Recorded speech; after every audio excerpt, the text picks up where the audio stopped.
If you wish you had a way to feel more accomplished at the end of the day, you'll be as excited as I am for this session with Olympic gold medalist, performance coach, Jacobi. I'm Anja Bolbjerg, founder of AthleteStory.com, former world top 10 skier in moguls and freeride skiing, and now way into life after sports. I'm going to be your host on this summit, and my role is to make sure that we cover the questions that former athletes have, as well as the ones that you didn't know you had. As a former elite athlete himself and still quite involved in sports, he totally knows the traps that we fall into as athletes in life after sports. So I've asked him to share that framework that helps him and his clients show up focused at the start line of every day, take real action, and see real accomplishments, one small step at a time. But the 10 ideas are wrapped around a theme that I come up with. And this is a way for me to kind of exercise my creativity muscle. You think you would come up with 10 ideas quickly, but what happens is you get to like 3 or 4 or 5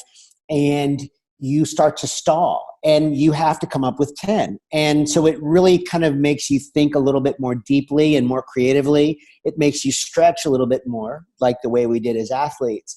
Sometimes I find ideas that help me directly in my life. Other times they're just more to exercise that creativity muscle. And so as you do this, I've used idea listing to completely change my life.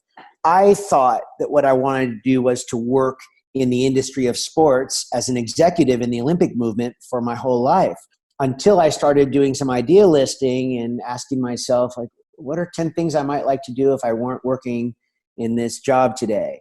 Or 10 great accomplishments that I had during my time being the chief executive officer of USA Canoe Kayak. Or what are 10 failures that are going to follow me forever? And over a 5-week period, I just found myself kind of obsessing about this topic. And it was enough to see, Anja, that that wasn't the right fit for me. I used idea listing to really change something and to kind of find a better path for me. So as you begin to kind of start small with just 5 minutes a day, as you begin to add some layering to how you self-invest, it can really help someone who isn't sure about what they want to do. And it becomes like a method of experimenting with what I could do and what my life might look like if I make that change.